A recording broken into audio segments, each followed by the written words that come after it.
तर आज आपण बनवणार आहोत शेवगा वाटाणा बटाट्याची भाजी. शेवगा किती गुणकारी आहे हे तुम्हाला माहीतच आहे. तर सर्वप्रथम आपण मीठ टाकून ह्या भाज्या शिजवून घेऊ. त्याआधी या भाज्या धुवून घ्यायच्या आहेत बरं.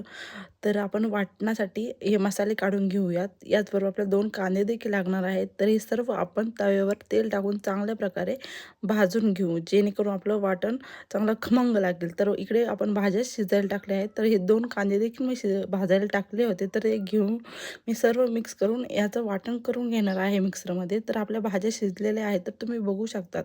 तर आपण ते चमच्यामध्ये घेऊन ह्या भाज्या बघू शकतो की आपल्या भाज्या शिजल्या की नाही.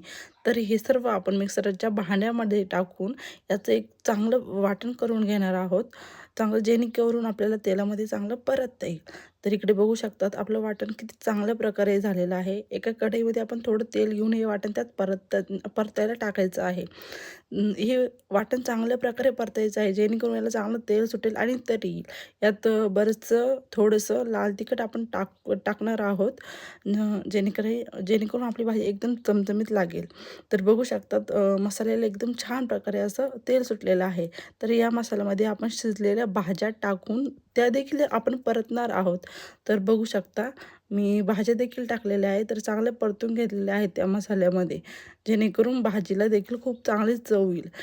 यानंतर आपण 1-1.5 तांब्या पाणी टाकणार आहोत तर्रीसाठी, रश्श्यासाठी. तर तुम्ही बघू शकता मी किती पाणी टाकलेलं आहे. तुम्हाला पाहिजे तेवढं तुम्ही पाणी टाकू शकता. तर मस्तपैकी मी कोथिंबीर टाकून भाजी गार्निश केलेली आहे. तर भाजीला खूप छान प्रकारे तर्री देखील सुटलेली आहे. तुम्ही बघू शकता. असं वाटतं आताच खाऊन घ्यावी. या काळ्या भाजीसोबत मस्तपैकी छान गरमागरम बाजरीची भाकरी असेल तर वाह! वाह! बेतच झाला जेवणाचा. तर मी आता मस्तपैकी छान-छान बाजरीच्या भाकरी देखील इथे करून घेणार आहे. तुम्ही बघू शकता. हो, मला बाजरीच्या भाकरी देखील येतात.